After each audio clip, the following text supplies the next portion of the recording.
fine to wait. And that too, why now? Why a book and why now?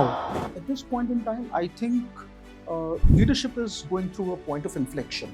Why? Because across the industry today, if you look at, things are changing. We are globalizing. I have lived spine to wade, and I have lived spine to wade day and night. More so since I have joined the corp. Pause or taking a pause is not slowing down. Yes, there are a lot of people, a lot of leaders who do not wear ranks or titles. And it happened in the army, it happened even here in the corporate. So those leaders are the ones who are extremely good influencers. They build an emotional connect with their teams. Their teams go to them with professional problems, with personal problems. So you have to identify those people and they influence your decisions. And this is what I learned in the corporate. I feel that leadership is not proven if you are just present there. Just being present does not prove your leadership. Because if you haven't created that value for somebody else to recognize it and take it forward from there, then honestly, you have not led. People see you that you have led, and for that you have to create that legacy. The book is going to be launched in the month of October and it's going to be available on Amazon and Notion Press. Don't forget to grab your book.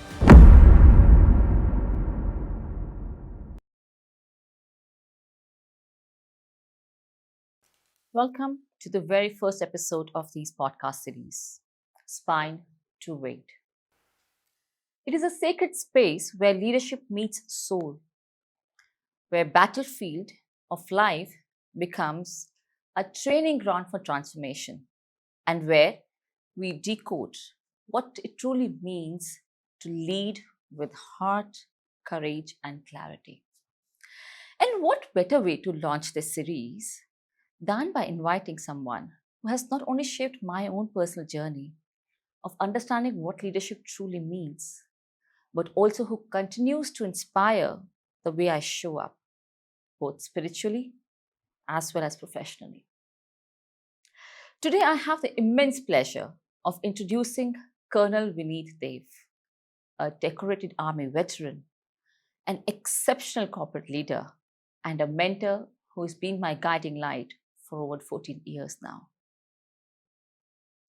Our journey began in 2013, where he made a bold move of stepping out of Indian Army into the corporate.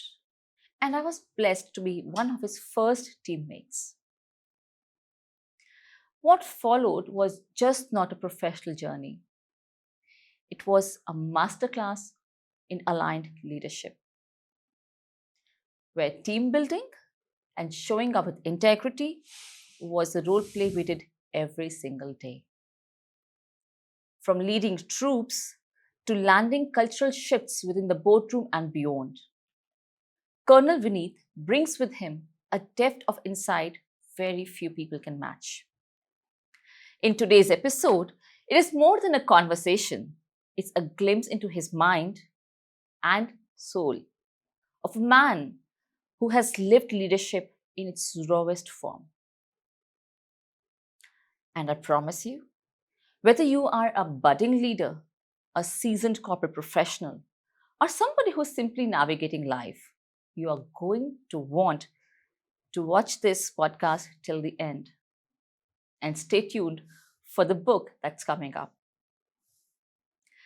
So before we dive into this book I'm referring to, let me directly invite you to hear from the man behind this book, Colonel Vineet Dev. Welcome to the show. Thank you very much, Karashma. And honestly, when I was listening to you, the kind of introduction that you've given me, I should be actually honored talking to you.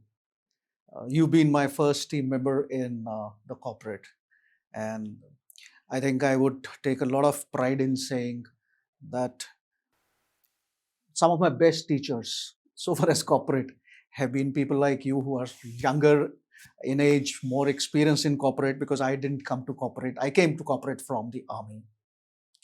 So, and it's also a matter of pride for me ladies and gentlemen, to be talking to somebody who's already authored 6 books. So I think it's my honor and privilege to be talking to Pleasure to have you in the show today, Colonel. Colonel, before we really begin about discussing about this book, I think there's one question I'm sure my audience is also willing to look forward to is why a book? You've been into the army for 27 years, 14 plus years in the corporate. Why a book? And that too, why now? you. Why a book and why now? Right. So, you know what, Karishma? I think I have lived two different lives in two different worlds. So, whether it was on battlefield in Siachen Glacier or set in Kargil, or thereafter in United Nations across the globe, and thereafter transiting into the corporate life, I think leadership is one subject which is very common all across, and by and large, this is one subject which is very close to the heart of people who are growing up in the ladder. So, writing a book was always on my mind for a very long time. However, it was just that I was not finding the right kind of frame of mind to write this book, and maybe that frame of mind has just come in. So I've written this book now. But then leadership is also because at this point in time, I think leadership is going through a point of inflection. Why? Because across the industry today, if you look at, things are changing. We are globalizing. AI is taking over. We have teams all over the globe today, Yes. and leaders are also spread all over the world. Now it's not leadership in a small, closed boardroom. True. All the leaders are, I mean, if I may say, are exposed. There is nothing that you can hide about yourself. So I think this is a time when we should talk about leadership and its changing mosaic as to how leadership should change, and leaders should actually adapt themselves to the generations which have already come and the generations that are likely to come. I think it's the right time to address a subject like what we are talking about today. That's a lovely way to catch up on this. Colonel Vineet, your book title itself is Spine to Weight. Now, it's a very paradoxical title that you've given to the book for someone who's navigated boardrooms as well as the war zones alike. I'm curious to understand these two words and how do they come together for you? Honestly, I never thought that they are paradoxical, because if it was to pick up a choice between these two, that is spine and weight, I don't think that would really work. You have to strike between a balance between spine and weight. But then now that you are saying it is paradoxical, well, maybe that's how people may consider, because spine is considered to be a lot of josh, and you have to stand up for what you have said, and you won't let things go once a decision is taken. That's called spine. But that's how people feel it is. But that's not what spine is. Honestly, spine to weight did not come to me in one jiffy. Spine has been with us in the army right from the day one onwards, because that is how leadership is all about there. Your men want to see that spine, that okay, if you've taken a decision, then you will take them through and it will be successful. That's how the army is. But honestly, when I entered the corporate, I realized spine alone doesn't work, right? Because there are too many layers in the corporate. Okay, decision making goes through too many layers of consideration, risk assessment, influences, and businesses change, people change. True. The kind of churn you have in the army and the kind of churn you have in the corporate. So with every kind of change in generation, right, the thinking changes. And so I found that standing up and sticking to what you say wouldn't really work. What you have to do is you have to wade slowly. You have to listen to people. You have to understand that there is something which that gentleman or lady is saying may carry more value than even what you even have thought about. There are SMEs who are working. So you have to understand, you have to listen to people, and you have to wade extremely slowly taking people along with you, that buying in has to be achieved, so that the decisions which you take, right, they end up being productive. So that is why spine to weight. And like I just said, that spine to weight is not um, a phrase or something like that to me. I have lived spine to weight, and I have lived spine to weight day and night, um, more so since I have joined the corporate. So that's how spine to weight. Will you tell me if there has been ever an incident where you felt that you had the spine, but you really had to find your way to wade through the mist and fog of the corporate world? So Karishma, you take me back to the initial days of my when I joined the or stepped into the corporate. I don't know whether you recollect or not, because things were moving very fast at that point in time. You recollect we were to work on the performance management system in our Yes, yes, organization. of course. How could I forget that? So when we were working on that, so I suggested a two-stage performance assessment system to Yes. the management, and I tried to bring it up, and the kind of pushback that I had received from people, saying that you are trying to bring in something which is from the army, it doesn't work in the corporate. That was one pushback which I received. Then why repair something which is not broken? We are doing fine, so why are you even trying to repair this? I tried to put in a lot of sense, and this is how it works in the army. It can work in like this here. We can have more objectivity into the assessment system. uh, I could have pushed harder, and I could have stuck to that spine. But then I realized that it is not about just holding your spine straight. It's good to listen to these people, because they have been in this business more than me. So, and more than that, it is their requirement. Yeah. So they have to be part of the whole picture. Yes. So what we presented was something which was Intermediary. acceptable to everybody. So I think it is striking that balance that we did, and that is how you wade, and wading comes in between, and that is how you achieve at the end of the day what you want to achieve. So that is one of the incidents which comes to my mind right now. Yeah, and I remember. I think Newton. I mean, this organization still continues to have a two-layer system without them to really recognize that that has been inbuilt already, with E1, E2, E3 coming into the picture before you have the final assessment, of course. There's a follow-up question that comes to my mind around this. How do you think the HR as well as the business leaders alike, for both of them, the leadership role often feels that we are wading through shifting waters? It's never a straight decision for us. What would you say to the corporate leaders who are either stuck in the rigidity or they are still thinking about winning over the waiting piece?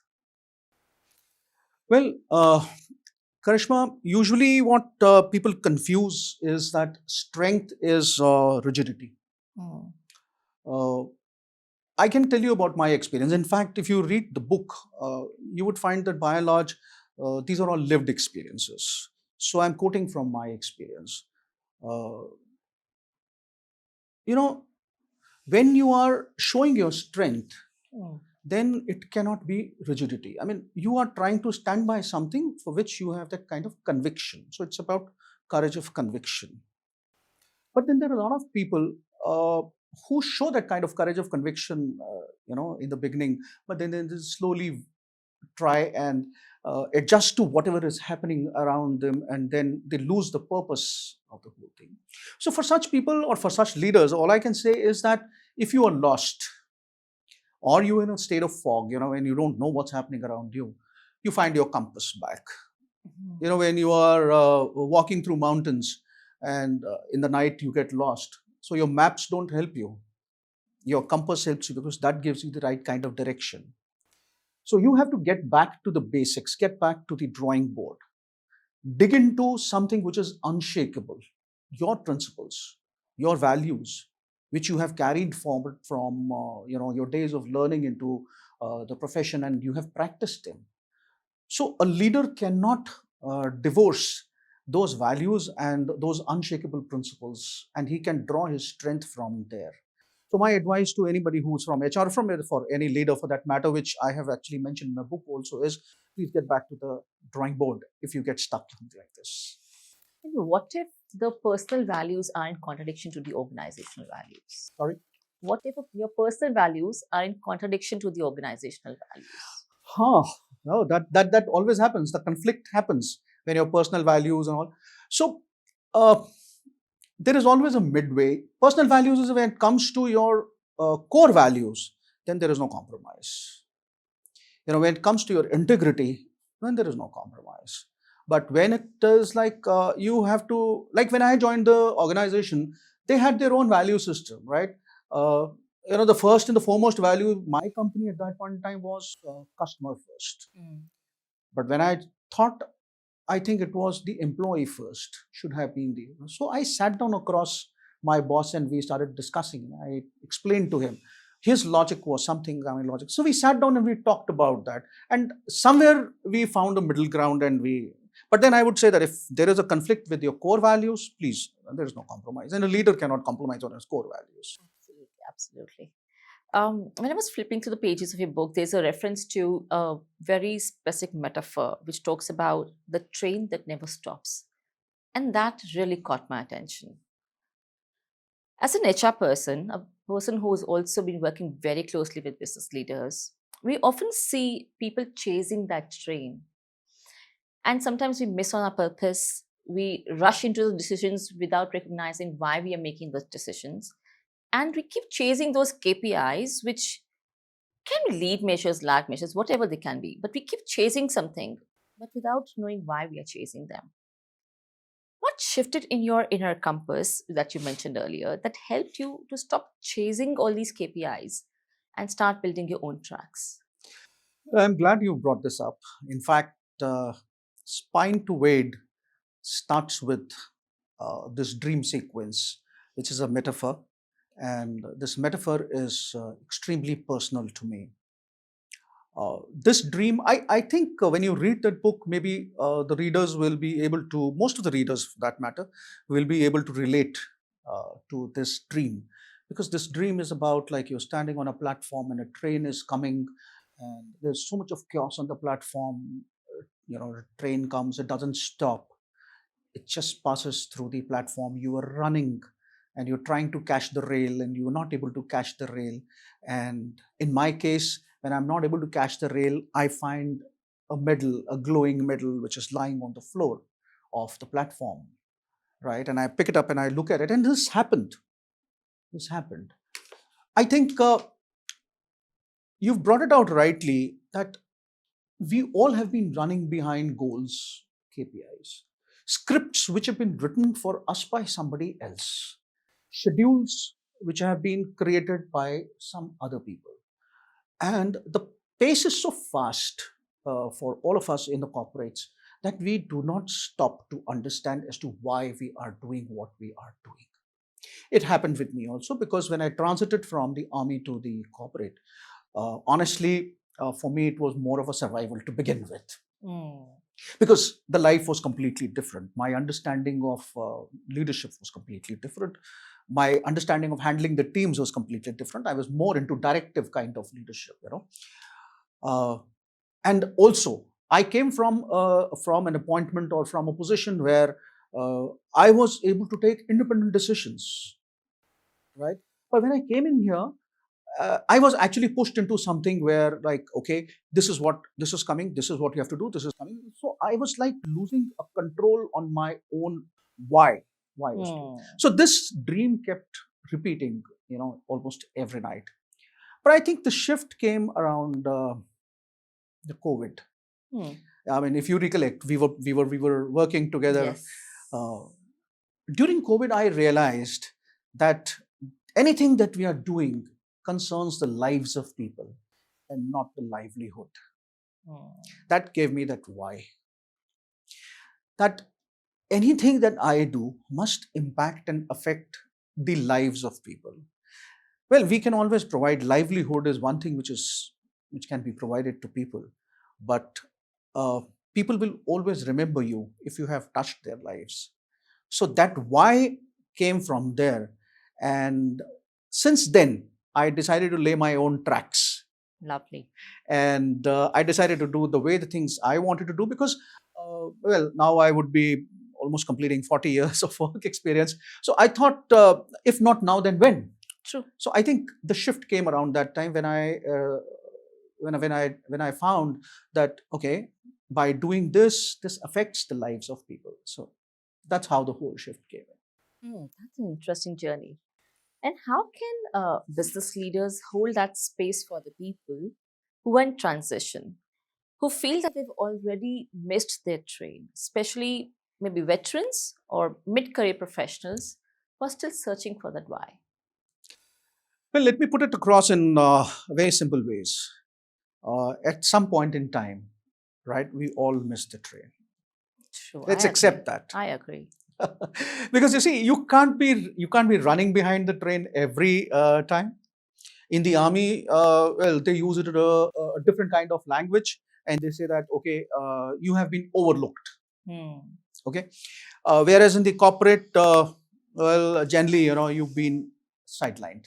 Yeah. All right, but then I feel that these are the people who have plethora of experience behind them. These are the people who bring in a lot of value on the table, right? You cannot just write off such people by saying that, okay, we've got a new guy, into the system, and now you just sit behind. Well, fine, that new guy who's come in will bring his own values to the system. So far as I am able to align with the objectives of the organization, I have a lot to offer to the organization. The day I stop aligning myself to the objectives of the organization, well, then you can say, Colonel Dev, please, thank you. You have done well for yourself. Now, please let the others. But then, till the time I'm able to align and I'm able to produce for the organization, I think the leaders have to look for such people who can continue to add value. And for that, they have to first appreciate what these people have brought to the table till now. Second, they have to ask them as to how they can add more value. And for that, if you need to train them, train them. Give them more space to work, right? Give them more open mind to create what they want to create for themselves. Because you see, when you retain such kind of people, you're not retaining their experience, you are retaining their wisdom. True. So it's extremely important that don't make a person feel that he's written off just because you have got something new and there is a new technology coming and there's a new thought coming in. If he's able to align with the organization's objectives, please, by all means, I think he can add value to whatever he's doing. You brought an interesting piece to the conversation, Colonel Vineet. Performance, experience. And there's an element that I also feel like is very important called potential. Many a times, do you think organizations only look at the first two that we discussed, but forget how the existing employee still has a lot of potential to contribute? And how, as a leader, Absolutely. do you think that potential can actually be utilized by the organization? So, understanding potential of the individuals is extremely important. Uh, you have to see as to how the other person is also preparing himself. It's not only the leader that he's supposed to do. So such people also have to keep updating themselves and clearly show as to what their worth is. So, uh, my potential, I will have to actually depict to somebody. I will have to narrate that potential to somebody. Only then somebody will be able to understand and bring up. It's both ways, both Absolutely. the It's both employee ways. as well as the Yes, leader. yes, it So, works both ways. I absolutely. can't expect my leader to do everything for me. Absolutely. There's also mention of something called the unsaid gaps in the book. And when I was going through and flipping through the pages, you beautifully brought forward how the contrasting dynamics of the Indian Army is with the corporate. And there is still a lot of sympathy and resonance that happens between the leadership that you've depicted there and the leadership legacy that you've carried within the corporate world, yet being poles apart. From a lens of a person who's actually held both the positions, what is that one silent truth that you would want to share with the corporate leaders, which is very pertinent to the army's systematic processes and that can be brought to the corporate? Karishma, it's a very intelligent question, and you are now drawing me into making a commitment. Okay, if there is one silent truth which I have to bring up, I think in the corporate, uh, the intent is overwritten by influence. Whereas in the army, once the intent is clear, then there is no influence. When your intent is clear, you train your people accordingly. And when you train your people accordingly, there are no questions asked thereafter. Because you see, all those questions get filtered out and responded to during training. And then you have a plan to put in. I mean, you let the plan get rolled out and minor changes here and there, mid course corrections, and you are through. You have that kind of confidence in the intent. I have seen goalpost shifting in the saying it's not right or it's wrong. But what I'm trying to say is that when you're not able to achieve that, so rather than keeping that intent intact and trying to make things happen, what you do is you bring the goalpost closer. This is something which I found very unique to the corporate. It doesn't happen in the army. So, if the intent is clear, your plans will automatically work. But yes, there are market dynamics, there are people dynamics, there are customer dynamics, there are product dynamics, right? And the kind of work that you do. So everything will have an impact. But I think a leader has to consider all this before he actually sets his goal. So it's good to be ambitious, but then bring in a little caution and ensure that as a leader, you are able to achieve for which you set out to. So that is where I feel this was the biggest gap which I realized was there. You made a mention of people dynamics also when we were talking about influence versus intent. And people, of course, are themselves very dynamic. They are human beings at the end. But have you ever felt that succession planning that is very systematically drawn in the Indian Army setup? How do you replicate that in an organization which is always very dynamic? Karishma, in the army, succession planning is part of your growing up. It's part of the system. So succession plans are made at the level of the I would say the army chief, at the level of the army headquarters, then at the level of the formation headquarters, and the level of the units and even subunit level. So you have a succession plan built in at every stage. So when you go for an operation, God forbid, as a leader, I am knocked off, the second in command automatically takes over. The third in command then takes over. How does it happen? It happens because it is part of your system, and you train your leaders behind you to take over your role without a hitch. Whereas it doesn't really happen that way in the corporates, except for maybe, yes, at the senior level, where you have to prepare a team which is a core team which has to continue in the organization for a long time. Well, yes, there you have the succession plan. But when you come to the middle level leadership or the frontline managers, that is not really. So it's more of crisis handling there. So I think in my book I have made a mention that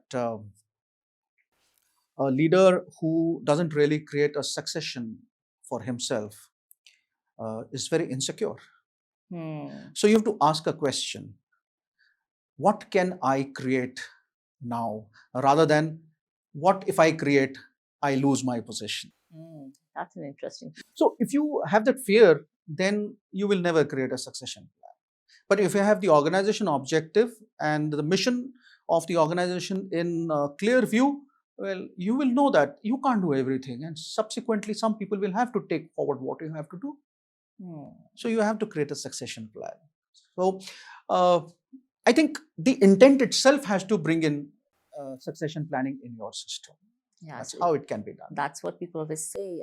Start with the end in mind, and of course, keep your organization's objective much above than your personal objectives. I think you beautifully brought that up here. The book also refers to something called shadow leaders, and I saw a lot of my own personal reflection when I was going through that.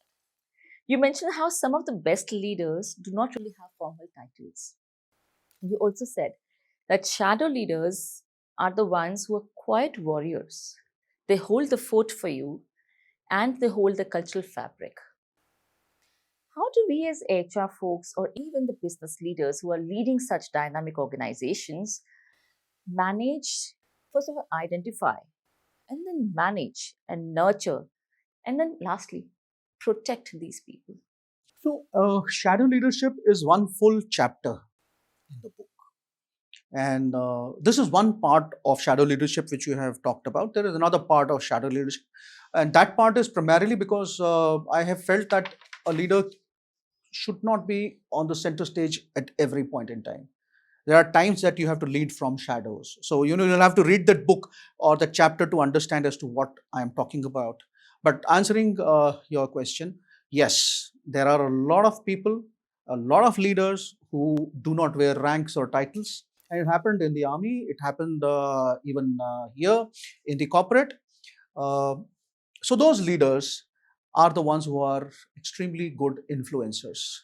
People listen to them, people trust them. They are at the middle level. They build an emotional connect with their teams.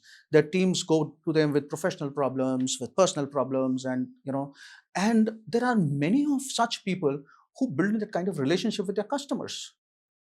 So you have to identify those people and they influence your decisions. And this is what I learned in the corporate.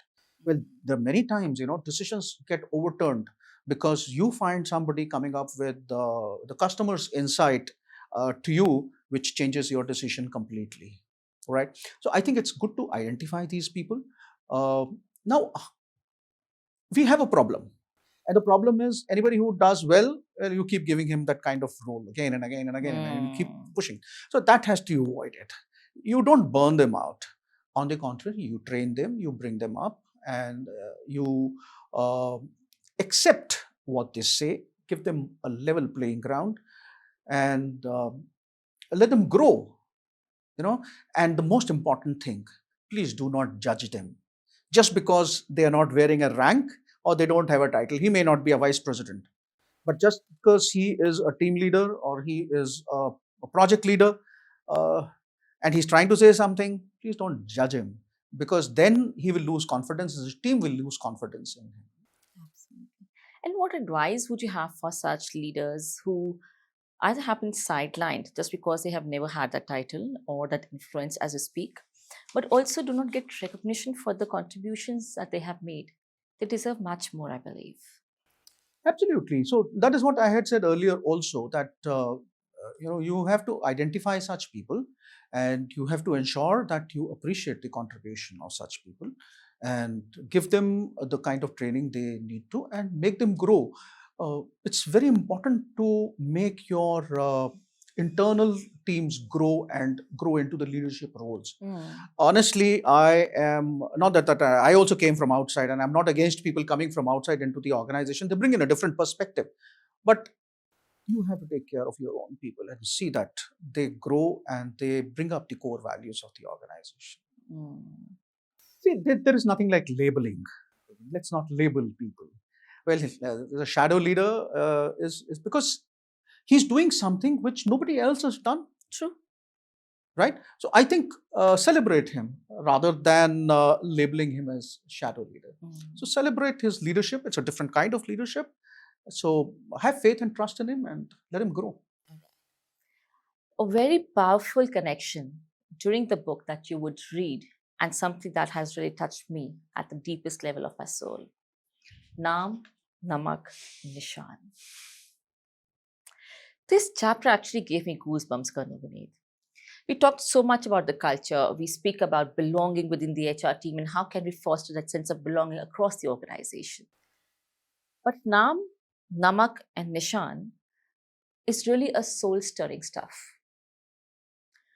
How did this concept came into your framework when you speak about bringing it to the culture building concept within the organization? Well, Naam Namak Nishan is the ethos of the army. It's not just a framework. Naam Namak Nishan is the very basis of survival of the army, right?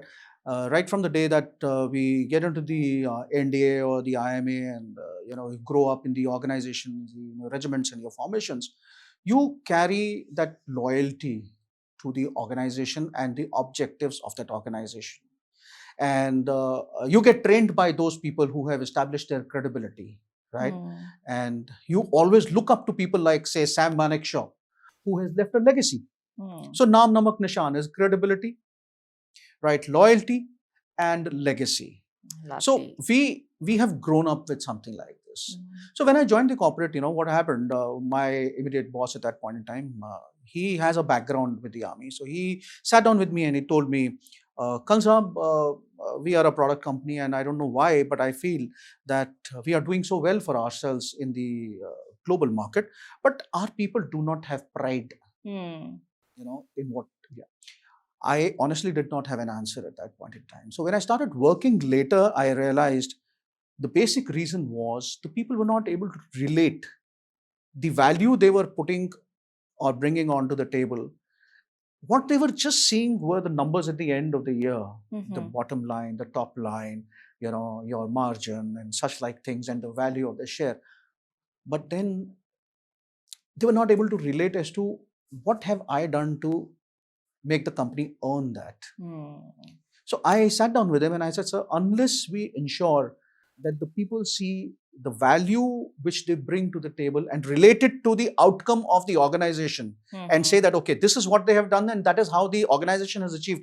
So they have a share in the growth of the organization. You have to show them that. That is how they will get connected. And that is how they will get aligned to your observation. So we built Naam, Namak, Nishan in my organization. Especially, I started with my own team, that is HR team. You were part of the whole thing. So as HR team, the first thing you remember we discussed was that whatever we do must be credible. Absolutely. We do not promise anything which we can't do. So if we say that I will get you an increment of 4 lakhs, I will get you an increment of 4 lakhs, and then I'll do whatever I have to do for that. So credibility was must. We did that. Second thing was we built that kind of loyalty where we said we will all be aligned to the organizational objective, right? The group objective is this. So we brought it in the assessment system, if you recollect. Yes. We brought it in the assessment system, in the variable pay system. We brought that also. The values, your goals behaviors. at the your goals at the organization level, your goals at the departmental level, your own personal goals. So that's how we built that loyalty. And legacy is, I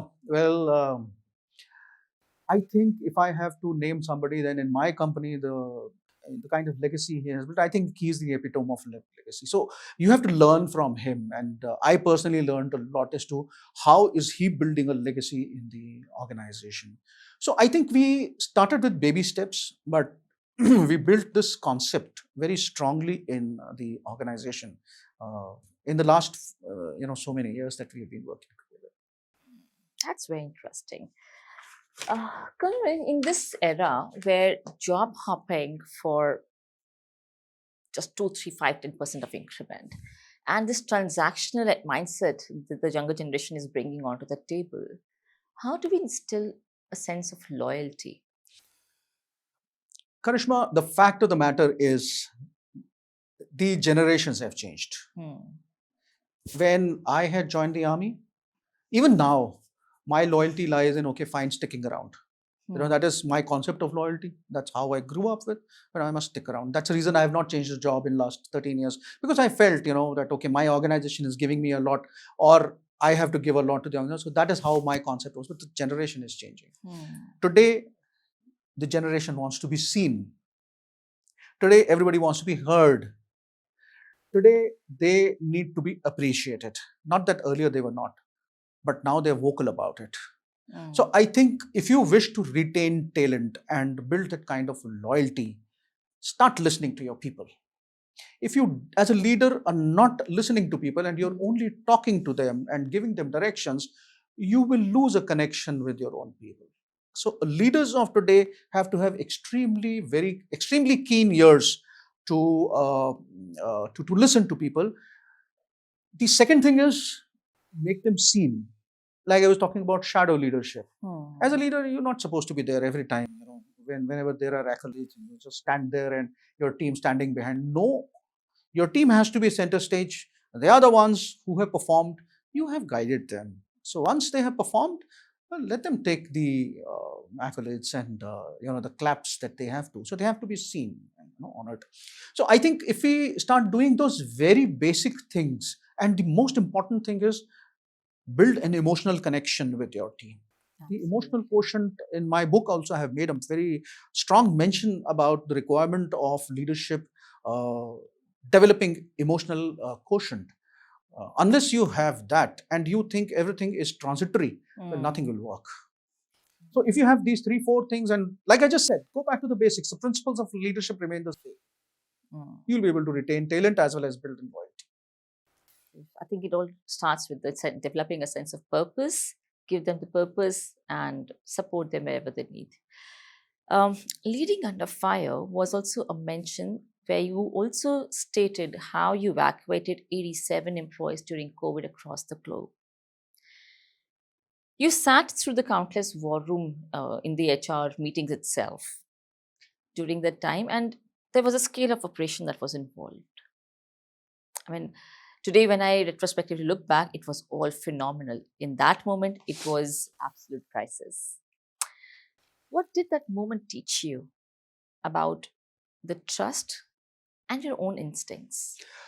That incident happened during the COVID, right? And actually, I was on my home ground when this crisis happened, because crisis handling is part of, what I learned in the army.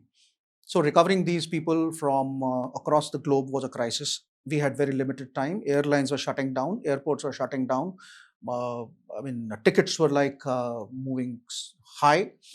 So what we did was my CEO, he called me up and he said, 87 people, you know where they are, get them back. Orders clear. So I said, I'm on my home ground. Orders clear, intent clear. So intent was clear, and that's it.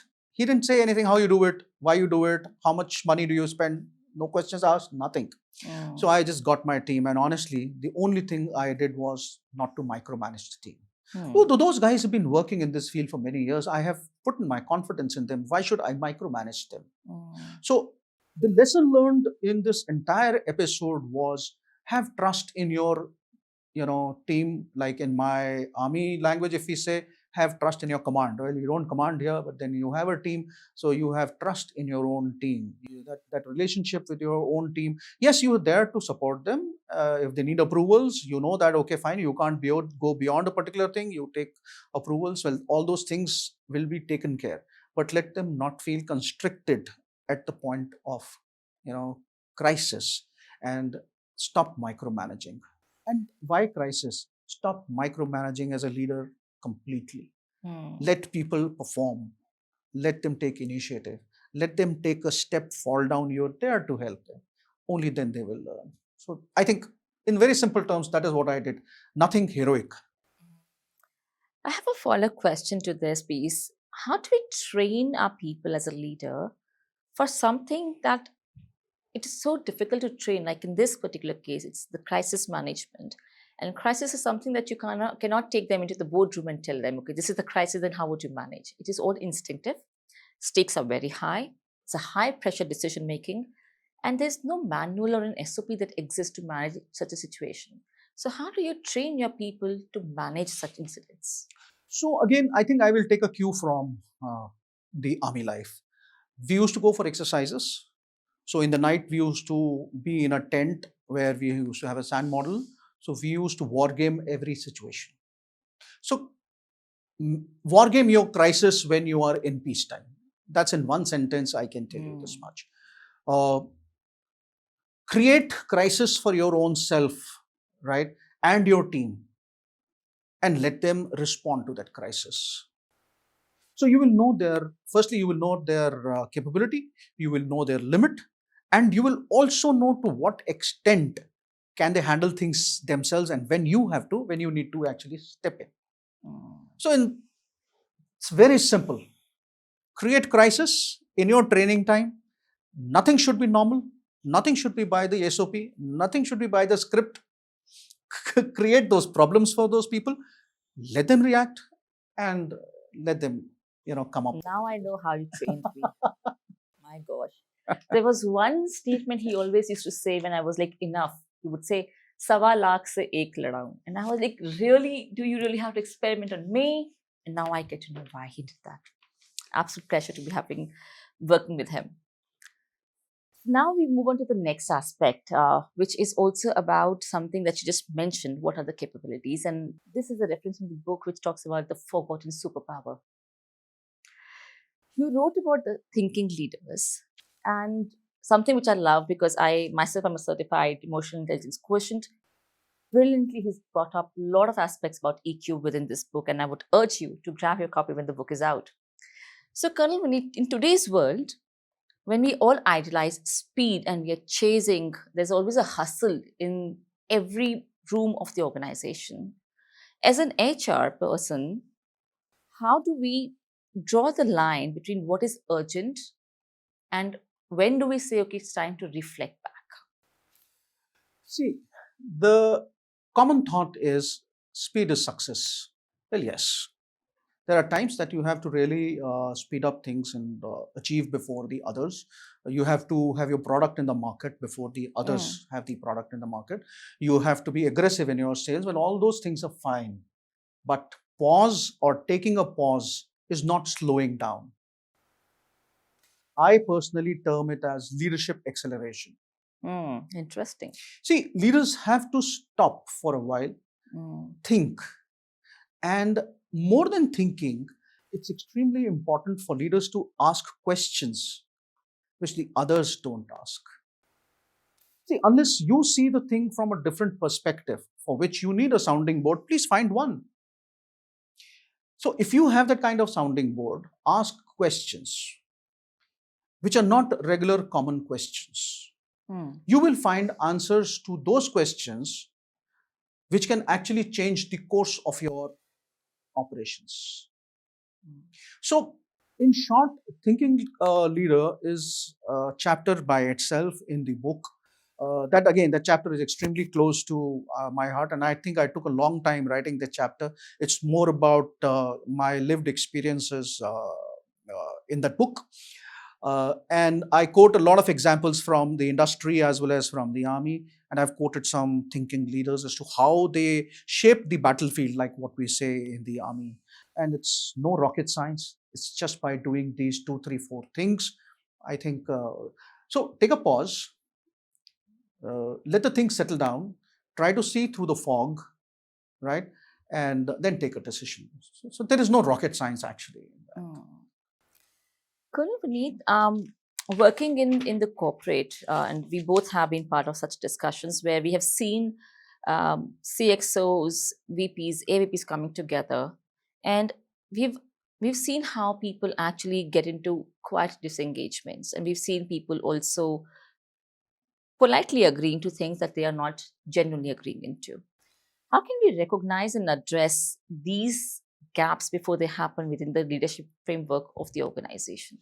So why does it happen? When your dissent is not welcomed, Mm, when your point of view is not agreed to, when a leader is only in a habit of conveying directions, mm, when he is not ready to accept the points of view of the other, mm, right? Or when the work environment in the organization becomes such that the basic needs of the employee are not taken care of, and you're also not connected emotionally to that person, and you don't realize as to what the person is going through, the person will go completely silent.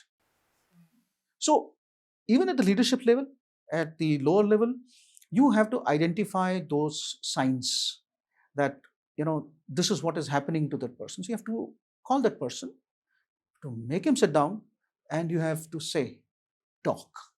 mm. Let him talk. And once he starts talking, dissent will come out, disagreements will come out, many more suggestions will come out. Well, you may have your own argument. You can always discuss it out with him. At least he will feel heard, True. and he will become part of your decision making. So be really worried about people going silent. Mm. So this is again a chapter in my book which I have gone in very long detail about how people who become silent uh, can be completely off track so far as you're concerned. The book also has a lot of reference around Krishna's wisdom. Um, As somebody who has navigated both the purpose as well as the dharma within the HR strategy, I'm curious to understand, how did Bhagavad Gita inspire you into this? Well, Bhagavad Gita honestly has been very close to my heart right from the beginning, and many verses, I'm not saying verses, but then many teachings of Bhagavad Gita have formed part of this. Bhagavad Gita is a masterclass on leadership, right? When Arjuna was standing right in the middle of the war zone, he was surrounded by his own relatives, and he had that doubt as to what should I do, and why should I kill my own relatives? So you know what Lord Krishna actually did, he did not tell him as to what to do, and that is what the leader should do. Don't tell a person as to what to do. Give him the reason for doing it. Lord Krishna gave him the reason for doing it by making him realize the answer to one question, and that question was who I am. So you have to realize who I am. And when Arjuna realized that he was a warrior at that point in time, so the only thing that he had to do was fight. To perform, yeah. So whosoever is right in front of you doesn't make a difference. His aim was to fight. So that's what the leader does. So if I have to say who is the best leader, I have always thought the person is Lord Krishna is the one. The way he brings up the leadership values and principles is beyond somebody's thinking. So Bhagavad Gita is a very natural book on leadership. So I would have actually failed in this book if I had not mentioned references from Bhagavad Gita. So it's a very natural thing that has happened. And if you have to distill from the Karna's story one corporate leadership lesson, what will that be? Oh, Karna was a very interesting character. There are two lessons which come out very straightly from Karna. The first lesson is Karna was loyal to somebody, right? Knowing very well that that person doesn't hold the right kind of values, right? But he had a misplaced loyalty, right? So as a leader, please do not have misplaced loyalties. And that is what happened to Karna. He finally died. You don't hold misplaced loyalties to anyone, including an organization. If you find conflicting core values, please step away. So that is one lesson. The second lesson is Karna came from a very humble background. Yeah. His father was a charioteer. But look at his capabilities. He was even more capable than Arjun. So I think the lesson for the leaders here is please don't go by the pedigree of the person. Interesting. Go by his capability. So you have to do that. Absolutely. Now that we are working with generations across, and Gen Z is already leading its way, Gen Alpha is on the runway now. How do we recalibrate the leadership that we have, which we've seen have been working for generations, but now may need another purpose? So I think I made a mention right in the beginning when I said that this book is for leaders across generations. See, when I started working and I started leading, the way I led and the way people led, when I was one of the team members is completely different. Now things have changed. Globalization has come, right? You have leaders all across the globe, people working all across. Work environment has changed. AI has come in. Geopolitical situation has changed. Similarly, Gen Z is now manager, Gen Alpha are the team members, and another 20 years, right? I think my own grandson would be. Absolutely. Yeah, he's going to be in the corporate market. True. So, leadership has to adapt to the changes which are there. You cannot get stuck with your style of leadership. And this was my lesson when I started wading. That is where wading comes in. So you have to wade, you have to go slow, you have to understand. One thing I think which is going to happen is today's generation, that is Alpha as well as Beta, this generation is growing in a complete digital world. Gen Beta will be more digital. They will get all their answers from the digital world. I think what they're going to miss is a human touch. True.